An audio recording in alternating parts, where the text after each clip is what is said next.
Assalamualaikum warahmatullahi wabarakatuh.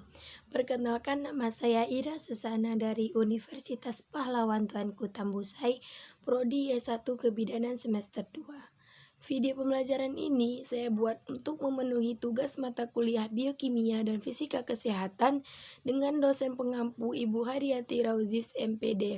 Di video ini saya akan membahas mengenai termografi.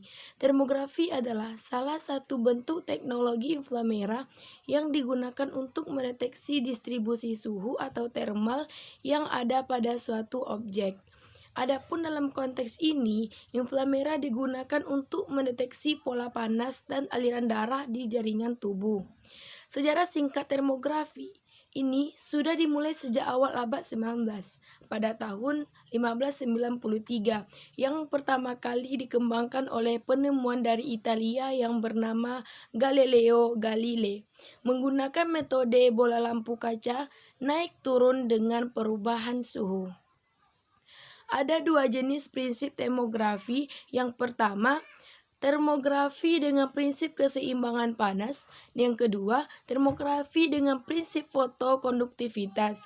Termografi saat ini juga digunakan dalam berbagai bidang seperti mekanik, tenaga listrik, dan di dalam bidang kesehatan dan kedokteran. Alat ini bekerja dengan cara merekam intensitas radiasi sinar inframerah yang terpancar dari suatu objek, kemudian dikonversinya ke dalam citra yang bisa dilihat secara visual. Kamera inframerah memiliki bagian detektor yang berfungsi menangkap gelombang radiasi panas melalui lensa optik. Ternyata, pemeriksaan termografi memiliki prosedur pemeriksaan yang harus kita lakukan. Karena apa?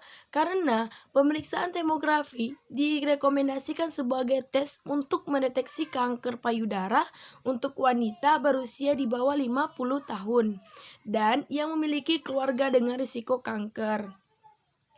Hasil pemeriksaan termografi memang tidak seakurat tes kanker payudara lainnya seperti mamografi.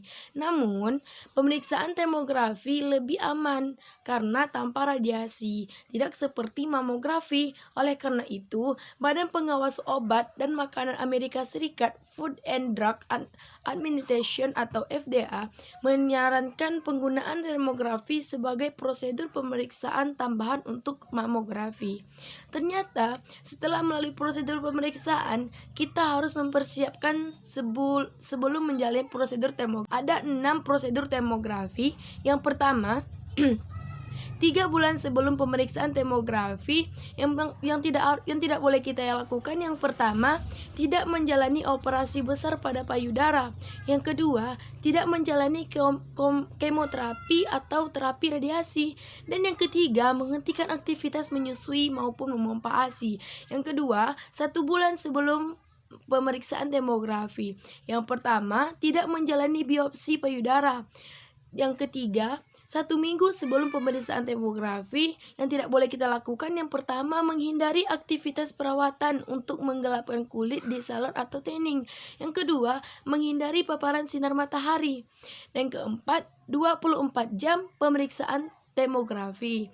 Yang tidak boleh kita lakukan, yang pertama, menghindari olahraga ataupun pinjatan dalam bentuk apapun. Yang kedua, menghindari paparan uap panas atau dingin, misalnya sauna. Yang ketiga, tidak berendam dengan air panas. Jika mengalami demam, pemeriksaan termografi harus ditunda dan dijadwalkan ulang. Yang kelima, pada hari pemeriksaan termografi dilakukan yang pertama, tidak mencukur ketiak. Yang kedua, menghindari penggunaan deodoran atau krim.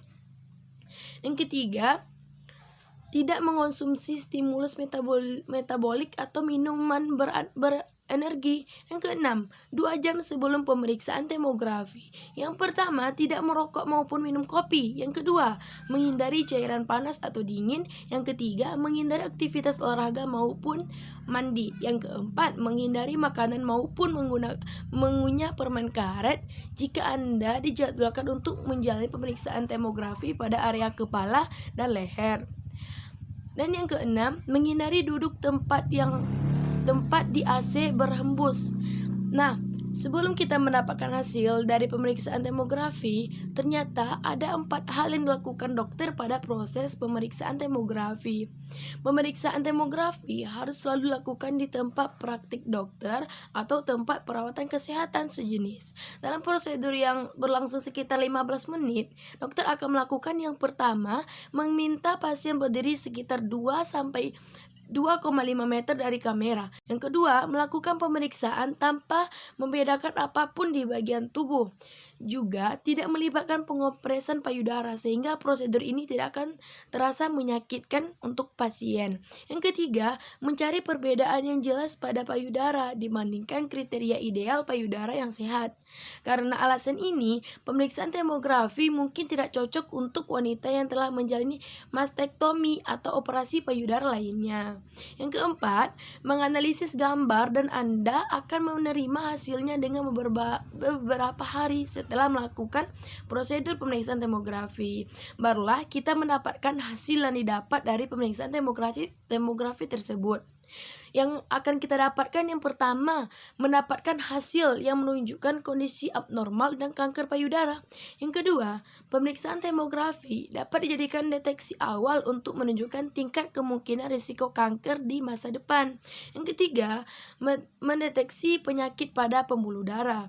Yang keempat, mendeteksi penyakit diabetes mellitus. Yang kelima, mendeteksi nyeri pada lutut. Nah, setelah kita mendapatkan hasil pemeriksaan tomografi, nyatanya pemeriksaan ini memiliki risiko dari prosedur pemeriksaan tomografi. Ternyata, sampai saat ini, pemeriksaan tomografi dinyatakan tidak memiliki sumber risiko berkaitan dengan jalannya prosedur tersebut. Karena apa? Karena tidak ada paparan radiasi yang dihasilkannya, sehingga pemeriksaan tomografi memiliki risiko memberikan hasil positif palsu yang tinggi. Karena tidak akurasinya tidak sesuai dengan prosedur lain seperti mamografi yang mengandalkan paparan sinar radiasi. Nah, mungkin sekian dulu video pembelajaran yang dapat saya sampaikan. Jika ada kekurangan saya mohon maaf. Assalamualaikum warahmatullahi wabarakatuh.